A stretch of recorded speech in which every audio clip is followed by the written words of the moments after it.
Hello friends, I am coming back to my tutorial channel with new video. আজকে আমি প্রথমত আলোচনা করব এই ভিডিওতে যারা আমার এই টিউটোরিয়াল চ্যানেলকে সাবস্ক্রাইব করেছেন তাদেরকে অসংখ্য অসংখ্য ধন্যবাদ। আর যারা এখনো সাবস্ক্রাইব করেননি তারা অবশ্যই সাবস্ক্রাইব এবং বেল আইকনটি বাজিয়ে আমার পাশে থাকবেন। চলুন দেখে নেওয়া যাক আজকের এই ভিডিও। আজকের এই ভিডিওতে মূলত আমি আলোচনা করব জেরান্ড সম্পর্কে। জেরান্ড কাকে বলে এবং জেরান্ড আমরা বাক্যের মধ্যে বা একটা সেন্টেন্সের মধ্যে কোথায় ব্যবহার করতে পারি। প্রথমত, জেরান্ড শব্দের বাংলা অর্থ হলো ক্রিয়া বিশেষ্য। যখন কোনো কাজকে বিশেষ্য রূপে প্রকাশ করা হয় তখন তাকে জেরান্ড বলে। জেরান্ড মানে হলো ক্রিয়া বিশেষ্য। ক্রিয়া বিশেষ্য মানে কি? একটা কাজ যেটাকে আমরা ক্রিয়া বলে থাকি, সেই ক্রিয়াটা যখন একটা বিশেষ্য মানে একটা নামের মতন কাজ করে তখন আমরা সেটাকে বলি ক্রিয়া বিশেষ্য। এখন আমরা এই ক্রিয়া বিশেষ্য যেই শব্দটি অর্থাৎ জেরান্ড একটা বাক্যের মধ্যে কিভাবে ব্যবহার করা যায় সেই সম্পর্কে এখন আমরা আলোচনা করব। প্রথমত, জেরান্ড এর ব্যবহার। জেরান্ড একটা বাক্যের মধ্যে সাবজেক্ট হিসেবে ব্যবহৃত হয়। Example, smoking is injurious to health. এখানে এই যে স্মোকিং শব্দটি রয়েছে, এই স্মোকিং শব্দটি একটি জেরান্ড। কেননা এই স্মোক SMOKE এই স্মোক যে ভার্বটি, এই ভার্বটির সঙ্গে আইএনজি যুক্ত হয়ে সেটি হয়ে গেল স্মোকিং। স্মোকিং, এই স্মোকিং শব্দটি একটি নাউনের মতন কাজ করছে এই বাক্যের মধ্যে। যেমন smoking is injurious to health, এর মানে হলো ধূমপান স্বাস্থ্যের জন্য ক্ষতিকর। এখন আমরা দেখব অবজেক্ট হিসেবে কিভাবে একটি বাক্যের মধ্যে এই জেরান্ড ব্যবহৃত হয়। হি এনজয়েস প্লেইং ফুটবল।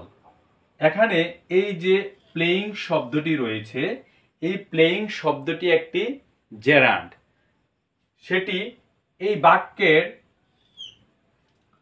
বিধেয় পদে অর্থাৎ অবজেক্টে বসে সেই বাক্যটিকে খুব সুন্দরভাবে সম্পন্ন করার ক্ষেত্রে ব্যবহৃত হয়েছে। আর এই যে শব্দটি রয়েছে প্লেইং, এই শব্দটি প্লে প্লাস আইএনজি যুক্ত হয়ে একটি জেরান্ডে পরিণত হয়েছে। আবার এই জেরান্ড প্রিপোজিশন এর পরে বসতে পারে। যেমন একটা এক্সাম্পল দ্বারা আমরা বুঝি নিই, she is good at painting. এখানে এই যে অ্যাট শব্দটি রয়েছে সেই শব্দটি হলো প্রিপোজিশন, আর এই প্রিপোজিশনের পরে এই পেন্টিং শব্দটি বসেছে।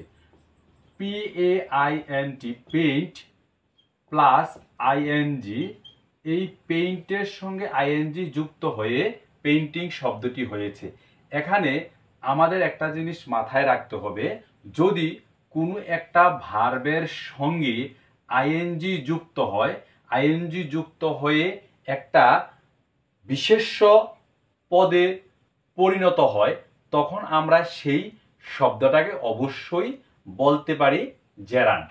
তারপর পজেসিভ প্রনাউন এর পর, যেমন একটা এক্সাম্পল দ্বারা আমরা দেখে নিই, I don't like his singing. এখানে এই হিজ শব্দটা হলো পজেসিভ প্রনাউন।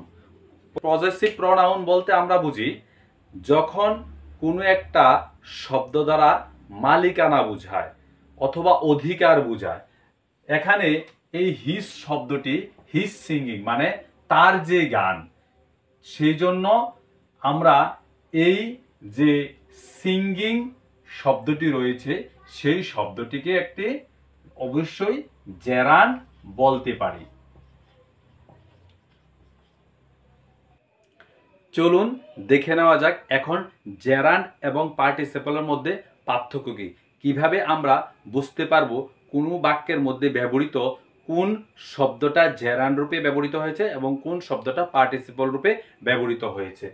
প্রথমত জেরান্ড চেনার উপায়। হোয়াট মানে কি। আমি একটা এক্সাম্পল লিখেছি, আই লাইক রিডিং, আমি পড়তে পছন্দ করি। এখানে আমি যদি কি দিয়ে প্রশ্ন করি, আমি কি করতে পছন্দ করি, তখন আমি উত্তরটা পেয়ে যাই রিডিং। আবার আমি যদি ইংরেজিতে প্রশ্ন করি, what I like to do, তারপরেও আমি এই রিডিং উত্তরটা পেয়ে যাই।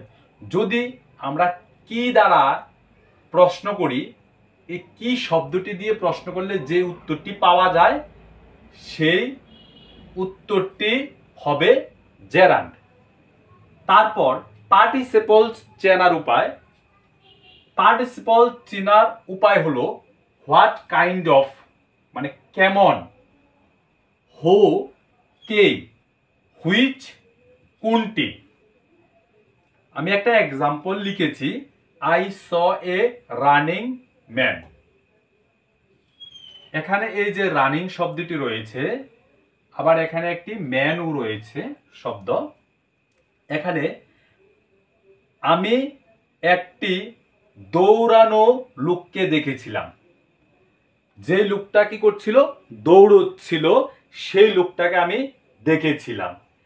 এখানে আমি যদি প্রশ্ন করি, আমি কেমন লোকটিকে দেখেছিলাম, আমি কেমন লোকটিকে দেখেছিলাম, আমি দৌড়ানো রত থাকা লোকটিকে দেখেছিলাম, তখন সেই শব্দটির অবশ্যই পার্টিসিপল হবে।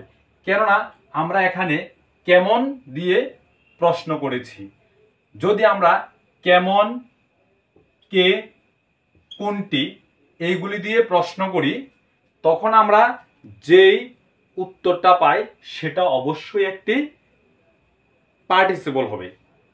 আবার লক্ষ্য করুন, এই শব্দটার পাশে একটি নাউনও রয়েছে, তার জন্য এটি পার্টিসিপল হিসেবে কাজ করছে।